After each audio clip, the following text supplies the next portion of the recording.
بیایین که من داستان عشق به شما بگویم. ای جوانانی که یک عده از جوانان امروز دیوانه عشقند، میگه ما عاشقیم. محبت گناه نهی. در پشتای باسکل و موتورسایکل ها نوشته است یا پشت موترها محبت گناه نهی. بازی را ترجمه کردن، بسیار عفو میخوایم، ترجمه کردن به گناه و معصیت و زنا. محبت گناه نهی، زنا بکن. عشق گناه ندارد، زنا بکن. ولنتاین نجشن میگین روز عاشقا داشته باشون، محبت گناه نهی. کی گفته؟ کدام محبت گناه نیست؟ همین عبدالله چون در خانه مبارک بزرگ می شود، در عنفوان جوانی هر جوان بوی عشق به مشامش می رسد. هر جوان، یعنی بسیار جوانان عاشق می شوند در آغاز جوانی. عبدالله بزرگتر و بزرگتر می شود، جوان می شود. بعد از این که جوان می شود، گرفتار عشق یک دختر می شود. گرفتار عشق یک دختر می شود. شب و روز به فکر آن دختر هست. ولی خدا بعضی ها را بسیار زیاد دوست دارد. بعضی گناه ها خیلی مبارک است. بعضی گناه ها چی است؟ گناه مبارک است. گناه میشه مبارک شد، ولی بعضی گناه ها مبارک است. کدام گناه مبارک است؟ آن گناهی که بعد از انجام دادنش چنان توبه به سوی تو می آورد، آن گناهی که بعد از انجامش چنان پشیمانی و ترس خدا در وجود تو زنده می کند که تو از تمام گناهان بر می گردی و به سمت خدا حرکت می کنی. بسیاری بزرگانی بودند که در اوج گناه، در میان گناه، اون گناه مبارک بود، چنان پشیمانی به اونها دست داد که بهترین بنده خدا شده. عبدالله عاشق می شود، عاشق دختری. عشق گرمی و سردی نمی شناسد. آتش عشق وقت در دل نشست، گرمی و سردی نمی شناسد، درد و الم نمی شناسد، آبرو و بی آبرو نمی شناسد. عبدالله عاشق دختر می شود.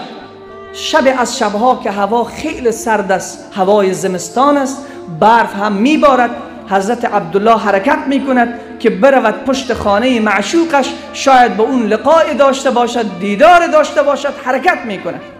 هوا خیلی سرد است، ولی این معشوقش در بیابان زندگی می کند. در یک بیابان خانه‌ای دارد، اونجا زندگی می کند. حضرت عبدالله می آید از سر شب تا به صبح در این هوای سرد استاد می شود. دو چشمش پشت دروازه معشوقش است که شاید دروازه باز بشود، شاید از کیرکین نگاهی بکند، شاید صدایش را بشنود. تمام شب متوجه نیست که شب ساعت چند شده، آیا آغاز شب است یا انتهای شب شده، که در این اثنا آواز مؤذن را میشنود که میگوید الله اکبر، الله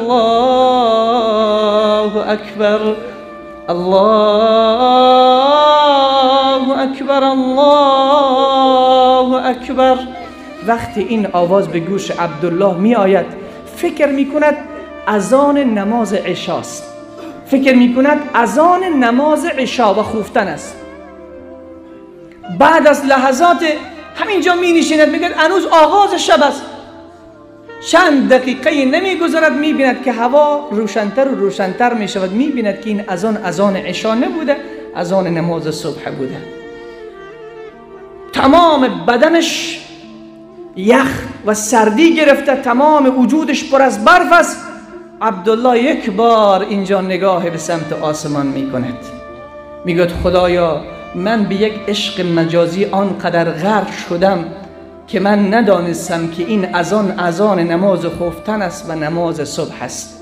خدایا آنقدر در این عشق مجازی غرق شدم که اگر به پشت امام باشم سوره طویلتر و دراز امام بخواند دلخور می شوم که چرا امام نماز را اینقدر دراز کرد، ولی از اول شب من اینجا استاده هستم تا روشنایی روز ندانستم که این اذان خفتن است یا این اذان نماز صبح است. خدایا چه می شود که ذره از عشق خود را به دل من بیندازی؟ خدایا از این عشق بیزارم.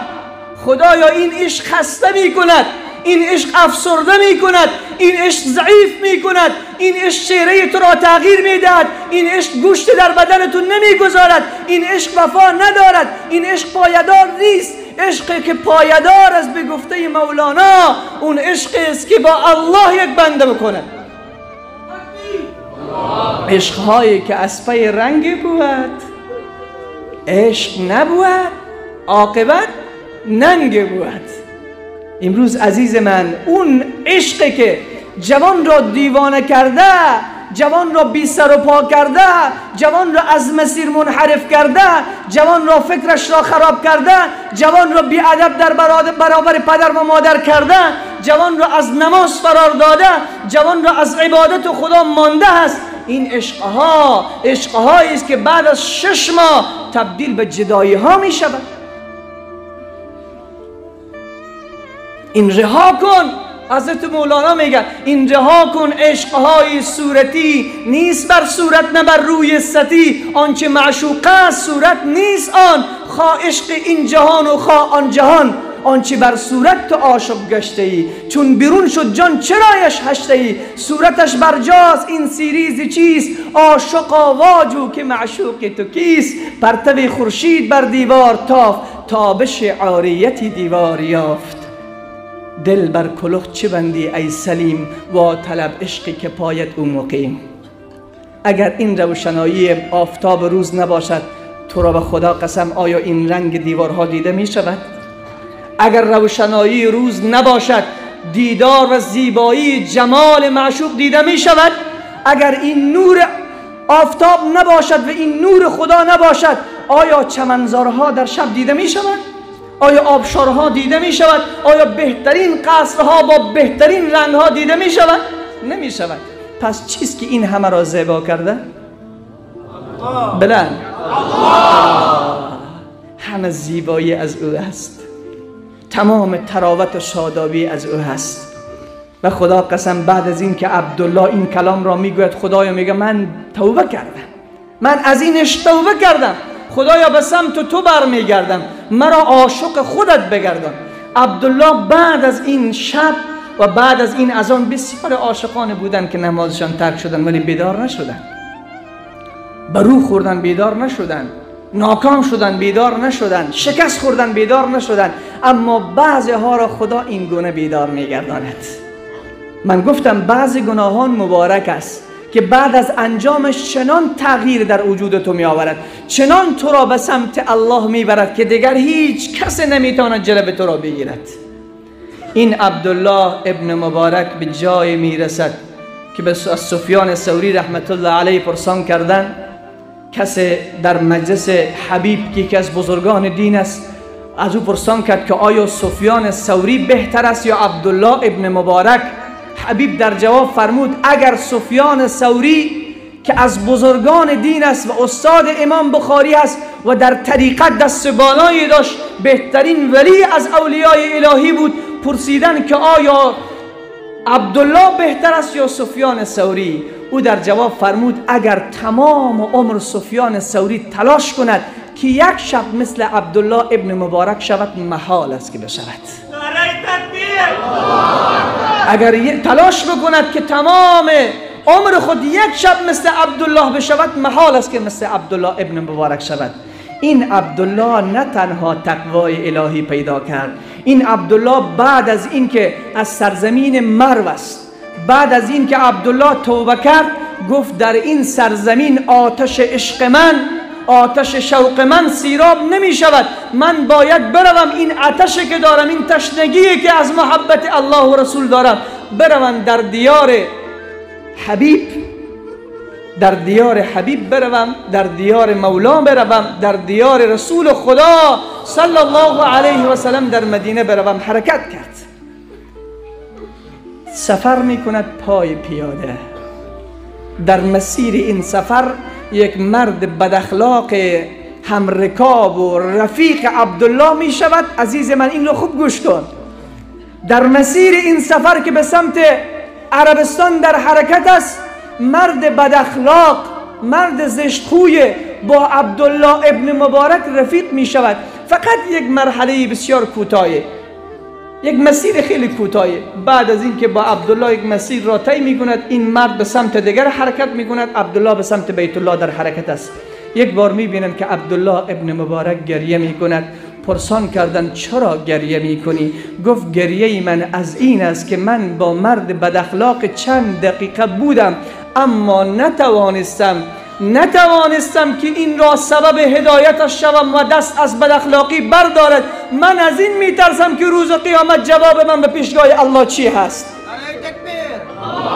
امروز زن ما نماز نمیخواند، شوهر راحت میخوابد.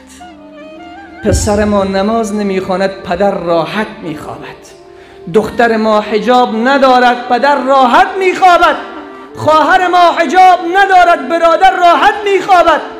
در حالی که در زندگی ما رفیق ما از دین فرار میکند، ولی ما راحتیم. مرا چی غرض؟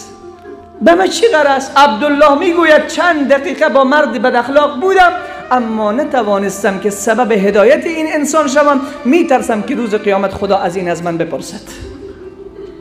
پس عزیز من، جوانه که سرمایه دل دعوتگران هستین، شما بیاییم که بیدار شویم. از این قصه ها حصه باید گرفت. اینها فکاهی نیستند، اینها حقیقت ها هستند که باید دگرگون کنه دلهای ما را. وقتی در این مسیر در حرکت است، مرد کوره که چشم ندارد. من گفتم وقت توبه کردی به سمت خدا برگشتی، این قلب آباد شد. چون از او گشتی همه چیز از تو گشت. چون از او گشتی همه چیز از تو گشت. ولی چون از او گشتی همه چیز از تو گشت. رمز دارد این شعر، معنایش این است که اگر تو از خدا شدی همه چیز مال تو می شود.